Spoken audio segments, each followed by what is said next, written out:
والصلاة والسلام على سید الانبیاء والمرسلین اما بعد فاعوذ باللہ من الشیطان الرجیم بسم اللہ الرحمن الرحیم۔ الحمدللہ الہادی پروگرام میں جنت کے موضوع پر کلام چل رہا تھا اور سورۃ الاعراف کی 27ویں آیت پر ہم کلام کر رہے تھے۔ اللہ تعالیٰ نے اس میں ہمیں مخاطب کر کے ارشاد فرمایا کہ اولاد آدم تمہیں شیطان فتنوں میں ہرگز تمہیں فتنوں میں مبتلا نہ کر سکے جیسا کہ اس نے نکلوا دیا تھا تمہارے والدین یعنی آدم علیہ السلام اور بی بی حوا رضی اللہ تعالی عنہا کو جنت سے۔ تو اس پر ہمارا کلام چل رہا تھا۔ ہم نے آپ کو سمجھایا کہ شیطان کے فتنے کیا ہوتے ہیں اور کیسے کیے جاتے ہیں اور ان سے بچنے کا طریقہ مختصراً سمجھایا کہ کیا ہے، اور اس لیے کہ آدم علیہ السلام نبی تھے اور بی بی حوا رضی اللہ تعالیٰ عنہ ہماری والدہ محترمہ وہ یقیناً ولیہ تھیں، اور نبیہ تو نہیں ہے کیونکہ عورت کو نبوت نہیں ملتی، ولیہ کہہ سکتے ہیں ہم، بالکل ولیہ تھیں وہ۔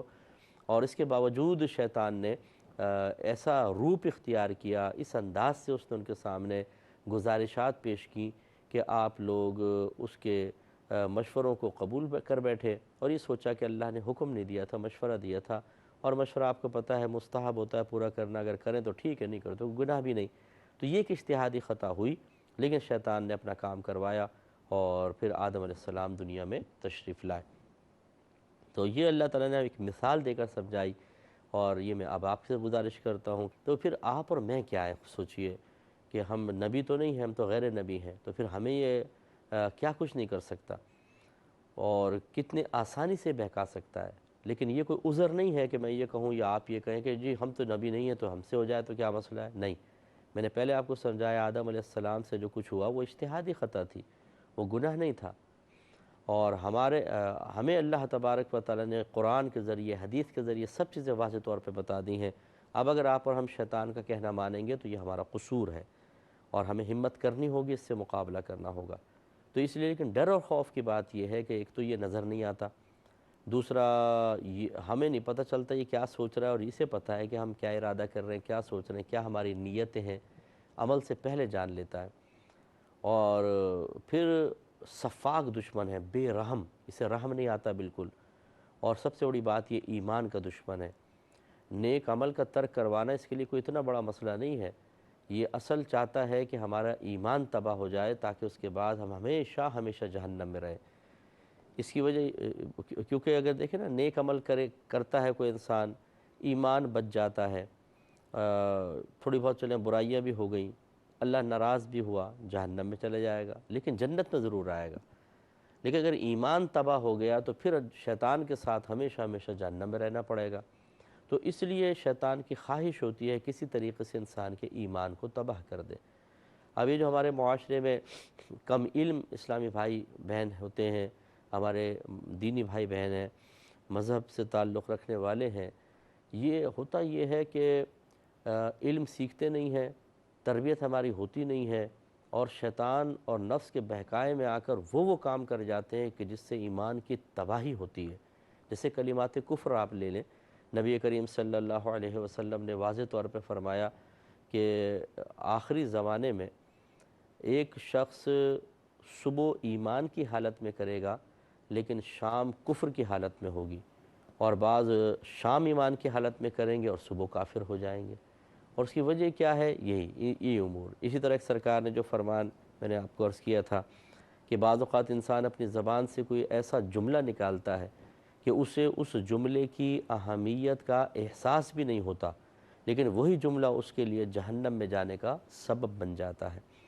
تو یہ اب تو چونکہ اس فیلڈ سے وابستہ ہوں، ایز اے مفتی ورک کر رہا ہوں، تو کتنے لوگ ایسے ہیں جو ہمارے سامنے بیچارے علم نہیں ہوتا اور کلمات کفر کہہ دیتے ہیں، پھر ان کی اصلاح کی جاتی ہے، ان کو تجدید ایمان، تجدید نکاح کروایا جاتا ہے۔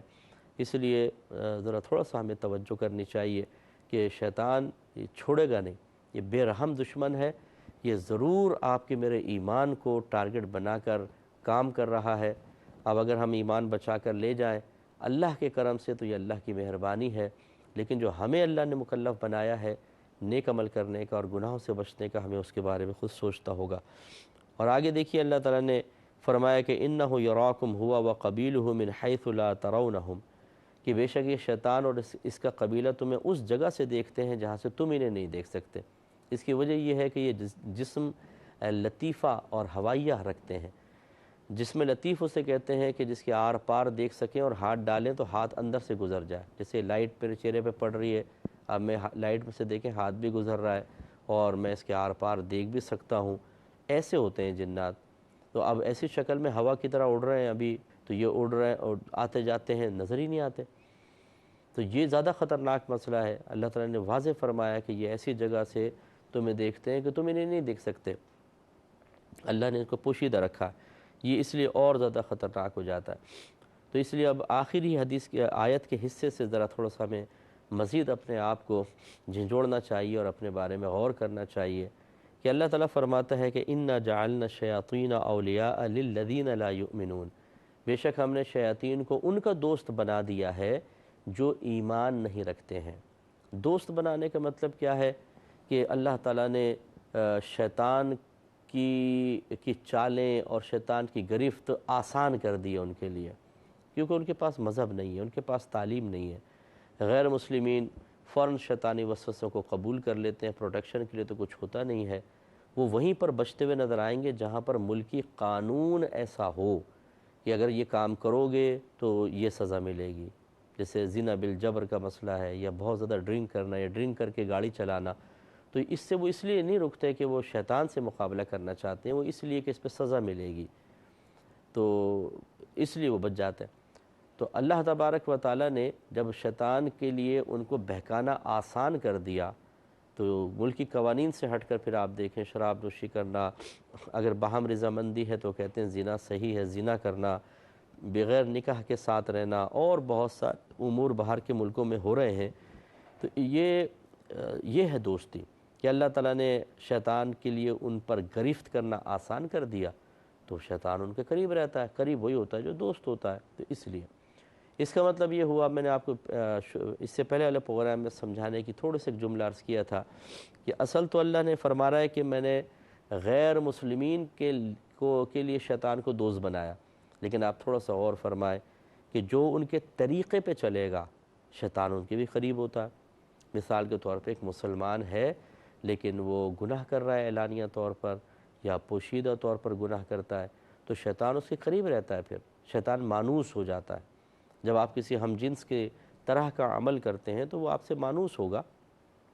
اگر آپ کرکٹ کھیلتے ہیں تو جو کرکٹ کھیلنے والے ہیں وہ آپ سے مانوس ہوں گے۔ ہاکی کھیلنے والا تو آپ کے پاس نہیں آگے کھڑا ہوگا، جس کو دلچسپی نہیں ہے۔ ہاکی کھیلتے ہیں تو کرکٹ والا نہیں آئے گا۔ اس کا مطلب ہے کہ جب ہم کسی فیلڈ سے تعلق رکھتے ہیں تو اس کے جو ہمارے ہم جنس ہوتے ہیں، اس فیلڈ سے تعلق رکھنے والے دیگر افراد ہوتے ہیں، وہ ہمارے قریب آتے ہیں، انسیت پیدا ہوتی ہے، مانوسیت پیدا ہو جاتی ہے۔ اسی طرح یہ شیطان کا مسئلہ ہے کہ جب ہم گناہ کرتے ہیں اور شیطان سے بچنے کی بالکل کوشش نہیں کرتے، کھاتے اللہ کا ہے، بات اس کے دشمن شیطان کی مانتے ہیں، اللہ کو اپنا رب کہتے ہیں لیکن اس کی اطاعت نہیں کرتے، شیطان کو اپنا دشمن کہتے ہیں لیکن کہنا سارا اس کا مان رہے ہوتے ہیں، تو پھر یقینی سی بات ہے کہ شیطان تو قریب رہے گا، وہ دوست بن جاتا ہے، پھر اٹھتے بیٹھتے چلتے پھرتے ہمارے ساتھ ہوتا ہے۔ پھر اکثر جو ہمارے نوجوان ہیں وہ جنابت کی حالت میں رہتے ہیں، اور جنبی شخص کے قریب آنے کے لیے شیطان کو بہت آسانیاں حاصل ہوتی ہیں۔ جب کوئی پاک ہوتا ہے بلکہ باوضو ہوتا ہے تو شیطان ایک روحانیت حاصل ہوتی ہے، ایک نورانیت حاصل ہوتی ہے، جس سے شیطان تھوڑا سا پیچھے ہٹتا ہے۔ لیکن جب کوئی حالت جنابت میں اور سارا دن بلکہ دو دن تین دن گزارے گا، لازم بات ہے کہ شیطان تو پھر قریب آئے گا، بلکہ اکیلا نہیں بہت سارے آئیں گے۔ اسی لیے آپ دیکھیں جب کوئی انسان حالت جنابت میں ہوتا ہے تو پھر نہ نماز پڑھنے کو دل چاہتا ہے، تو اس قابل بھی نہیں ہے وہ نہانا، اب کون نہائے یار، چھوڑو کل کر لیں گے، پرسوں کر لیں گے، اسی میں بدنگاہیاں، اسی میں بہت سارے برے کام، بری صحبت، اور اس طریقے سے شیاطین اس کے قریب جمع ہو جاتے ہیں۔ تو میں گزارش کرتا ہوں اپنے سب بھائی بہنوں سے کہ شیطان کو ہمیں دوست نہیں بنانا چاہیے۔ اللہ تعالیٰ آپ کا رب، میرا اور آپ کا رب فرما رہا ہے کہ ہم نے شیطان کو غیر مسلمین بے ایمانوں کا دوست بنایا ہے۔ تو اب اگر ہمارا دوست بنے گا تو کیا ہم بے ایمان ہیں؟ نہیں، بے ایمان تو نہیں ہے، یہ پھر کیسے دوست بن رہا ہے؟ کیا قرآن غلط کہہ رہا ہے؟ نہیں، تو وہی نتیجہ آتا ہے کہ ہم بے ایمان نہیں ہیں، بے عمل ہیں، اور ہم نے ان کا طریقہ اختیار کر لیا ہے جو بے ایمان لوگ ہیں۔ تو اب چاہے کوئی بے ایمان ہو یا بے ایمانوں والا طرز اور طریقہ اختیار کرے، شیطان اس کا دوست ضرور بنے گا۔ اس لیے مجھے اور آپ کو توجہ کرنی چاہیے، اللہ تعالی ہمیں سمجھنے کی توفیق عطا فرمائے۔ اگلی آیت کی طرف آتے ہیں، یہ بھی آیت نمبر 40 ہے سورۃ الاعراف کی، اور اس میں اللہ تعالی ارشاد فرماتا ہے کہ ان الذین کذبوا بآیاتنا، بے شک وہ لوگ جنہوں نے جھٹلایا ہماری آیات کو، واستکبروا عنہا، اور ہماری آیات کے مقابلے میں تکبر اختیار کیا، لا تفتح لہم ابواب السماء، تو نہ ہی کھولیں گے ہم ان کے لیے آسمان کے دروازے، ولا يدخلون الجنت، اور یہ جنت میں داخل نہیں ہو سکتے، حتی یلج الجمل فی سم الخیاط، یہاں تک کہ داخل ہو جائے اونٹ سوئی کے سوراخ میں، وَكَذَلِكَ نَجْزِي الْمُجْرِمِينَ، اور اسی طرح ہم بدلہ دیتے ہیں مجرمین کو۔ تو تھوڑا سا غور فرمائیں کہ اللہ تبارک و تعالی نے اس آیت میں بھی، اس آیت مبارکہ میں ایک ایسے عمل کا تذکرہ فرمایا ہے یا ایک ایسی چیز کا تذکرہ کیا ہے جو جہنم کی راہ میں جنت کی راہ میں بہت بڑی رکاوٹ ہے اور جہنم میں دخول کا سبب عظیم ہے۔ اور وہ کیا ہے؟ اللہ تعالیٰ کی آیات کو جھٹلانا اور ان کے مقابلے میں تکبر کرنا۔ پہلے ذرا زمانہ نبوی کو دیکھ لیں، نبی کریم صلی اللہ علیہ وسلم جب قرآن پاک بیان فرماتے تو کافر کہتے کہ نہیں، یہ اللہ کا کلام نہیں ہے، یہ تو خود بنا کر لے آئے، معاذ اللہ ثم معاذ اللہ، یا کہتے تھے کہ پچھلوں کی گھڑی ہوئی باتیں ہیں۔ تو یہ تکذیب تھی کہ ہم مانتے ہی نہیں کہ یہ اللہ کا کلام ہے، اور دوسرا اس کے مقابلے میں وہ تکبر کرتے تھے، یعنی جو آیات میں احکام تھے وہ احکام پورے نہیں کرتے تھے۔ تو یہ آیات کے مقابلے میں تکبر اختیار کرنا ہے۔ اب آ جائیے اس دور میں، کیا ہم یہ کام کر رہے ہیں؟ تو ایک طبقہ تو مجھے ایسا نظر آتا ہے جو دونوں کام کر رہا ہے، وہ آیات کو جھٹلاتا بھی ہے اور آیات کے مقابلے میں تکبر بھی اختیار کرتا ہے۔ یہ وہ ہوتے ہیں جو بہت ہی زیادہ سمجھدار اپنے آپ کو سمجھتے ہیں، یا بہت ہی غبی اور بیوقوف کم علم قسم کے ہوتے ہیں۔ تو جو بہت زیادہ ڈیڑھ ہوشیار قسم کے ہوتے ہیں، ان کے سامنے جب آپ آیات رکھیں بولتے ہیں ہم یہ مضمون ہم نہیں مانتے، یعنی وہ سمجھتے ہیں کہ ہماری جو عقل کا نتیجہ ہے، سوچ و فکر کا نتیجہ ہے، وہ اس آیت کے ثابت شدہ مضمون سے بہت بلند و بالا ہے۔ ان کا یہ باطنی تکبر ان کو جھٹلانے پر مجبور کر دیتا ہے۔ اور اسی طرح بعض جو بیوقوف کم علم غبی قسم کے ہوتے ہیں، انہیں جب آیت پیش کریں کہ بھئی دیکھیں یہ نہ کرو، کہتے ہیں کہاں لکھا ہے؟ اچھا یہ دیکھو آیت میں، ہم نہیں مان رہے آیت، انکار کر دیتے ہیں، صاف جھٹلا دیتے ہیں۔ تو یہ غلط طریقہ کار ہوتا ہے، یہ کفار کا طریقہ ہے۔ جو اس طریقے کا طریقہ اختیار کرے تو وہ دائرہ اسلام سے خارج ہو جائے گا، کیونکہ تکذیب آیات الہیہ کفر ہوتا ہے، اس لیے اسے اجتناب کرنا چاہیے۔ دوسرا جو ہے واستکبروا عنہا، کہ آیات کے مقابلے میں تکبر اختیار کرنا، یہ تو اس دور میں بھی تھا اور اس دور میں بھی بہت زیادہ عام ہے۔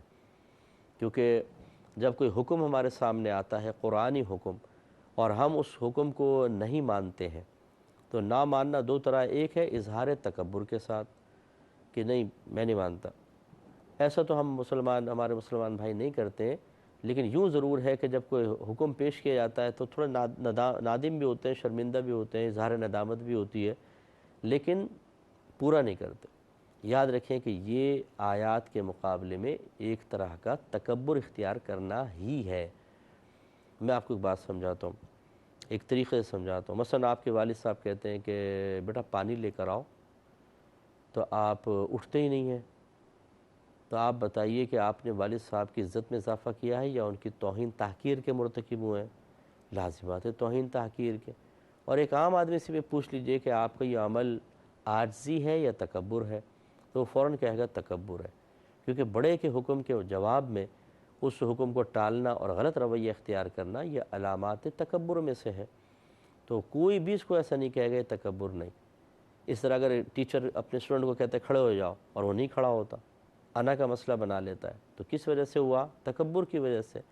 اس لیے اللہ تبارک و تعالیٰ کے احکام کے مقابلے میں اگر کوئی بے عملی اختیار کرے، واضح احکام ہے لیکن نہیں مانتا ہے، تو میں پھر بھی نرم الفاظ عرض کر رہا ہوں کہ اس میں ایک طرز کا تکبر پوشیدہ ہے۔ اور یہ بہت ہی بری چیز ہے۔ اللہ تعالیٰ بیان فرما دیا کہ جو ایسا کرے گا لا تفتح لہم ابواب السماء، کہ اس کے لیے آسمان کے دروازے نہیں کھولے جائیں گے۔ لیکن یہ میں وضاحت کر دوں کیونکہ آیات میں ہمیں مبالغہ کرنے کی اجازت نہیں ہے، یہ میں عرض کر دوں کہ یہ کافروں کا انجام بیان ہوا ہے، ٹھیک ہے نا، یعنی جس کے اندر دونوں چیزیں تھیں، آیات کو جھٹلانا اور ان کے مقابلے میں تکبر اختیار کرنا، یہ ان کا انجام آگے بیان ہو رہا ہے۔ بعض اوقات مسلمان آیات کو جھٹلاتا نہیں ہے، مانتا ہے لیکن عمل نہیں کر پاتا، اور وہ اس پر نادم بھی ہوتا ہے، شرمندہ بھی ہوتا ہے، بعض اوقات لوگوں کے سامنے کہہ بھی دیتا ہے یار ہم تو بڑے گناہگار آدمی ہیں، یار پتہ نہیں کیوں گناہوں کی عادت نہیں چھوٹتی ہے، تو وہ بہرحال چاہے کیسا بھی ہے مسلمان، اور اس کے بارے میں یہ فرمان نہیں ہے جو آگے اللہ تعالیٰ نے بیان فرمایا۔ لیکن اس کا مطلب یہ بھی نہیں ہے کہ اگر اگلا فرمان ایسے مسلمان بھائی بہنوں کے لیے نہیں ہے تو ان کو کھلی چھوٹ مل جائے، بلکہ ہمیں سوچنا چاہیے، میں نے پچھلے پروگرام میں بھی عرض کیا تھا، اگر شیطان انسان کے ایمان کو تباہ کر دے، ہم عبادات نہ کریں، گناہوں کی کثرت کریں، رات دن گناہ، رات دن گناہ، رات دن گناہ، تو ایمان کمزور ہو جائے گا، کمزور ہوگا، کسی بھی ٹائم شیطان اس کو زائل کروا دے گا۔ جب زائل ہو گیا اگر خدا نخواستہ، پھر یہ آیت ہماری طرف بھی متوجہ ہو جائے گی۔ اس لیے بہت ہی سوچ سمجھ کر ہمیں زندگی گزارنی ہے، اور نپے تلے انداز سے قدم اٹھانے ہیں، اور ذرہ برابر بھی اگر ہم نے غلطی کی اس طرح کی کہ جو اللہ کی ناراضگی کا سبب بن گئی، تو دنیا بھی گئی اور آخرت بھی گئی۔